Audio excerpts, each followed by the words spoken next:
Leçon 4.3, le numéro 4. Nous avons 4, pour 4A, ça vous demande de représenter graphiquement chaque droite faite par les équations ici. Alors, déjà, c'est fait. X égale 4, ça veut dire que X est toujours 4. N'importe quelle valeur pour le Y ici, on sait que X est seulement 4 ici. Ça veut dire que la pente, il n'y a pas de pente ici parce que c'est une ligne verticale. Alors, ça veut dire qu'on met X égale 4 ici. Prochainement, si nous avons 2Y égale 6, la première chose à faire, c'est de changer ça en forme Y égale MX plus B. Ça veut dire qu'on va faire, ça c'est une multiplication, on va faire l'opération inverse qui est division. Alors, on divise par 2, mais si on divise par 2 ici, il faut le faire ici aussi. Alors, je divise par 2 des deux côtés, ça veut dire que nous avons une égalité qui va rester comme ça.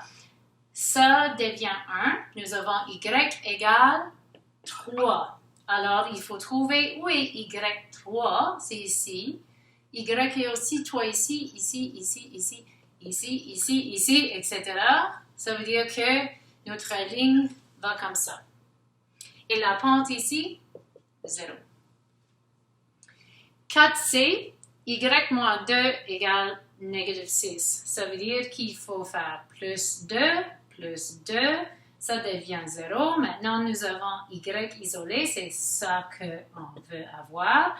Négative 6 plus 2 nous donne négative 4. Ça veut dire que notre ligne est négative 4, mais c'est Y cette fois. Alors, négative 1, 2, 3, négative 4 et toujours négative 4. Pour chaque point, ça va être négative 4. Alors, vous voyez ici que c'est Y, ligne horizontale. Ici, Y, ligne horizontale. Ici, X, nous avons notre ligne, c'est verticale. OK? Ici, je vois déjà que c'est X ici, il n'y a pas de Y. Quand nous avons X et Y dans une équation, ça va être oblique. OK? Mais quand nous avons seulement le Y, ça veut dire que c'est horizontal. Et avec le X, on a dit que c'est vertical. On va voir si ça fonctionne comme ça cette fois. Alors, première chose à faire, c'est de soustraire le 3 ici et ici pour avoir 0. 2x est égal à 5. Maintenant,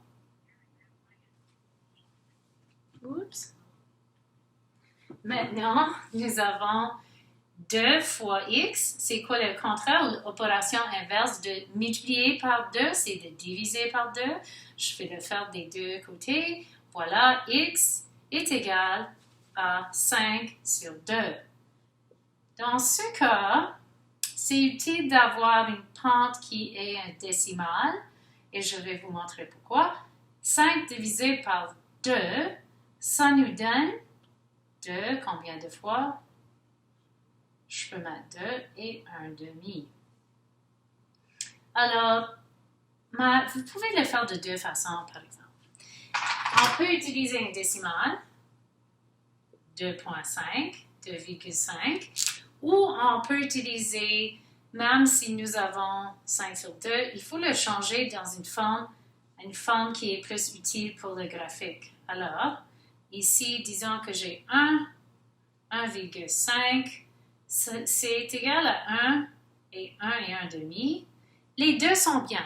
C'est à vous autres à choisir qu'est-ce que vous allez faire. Alors, de ici, excusez-moi.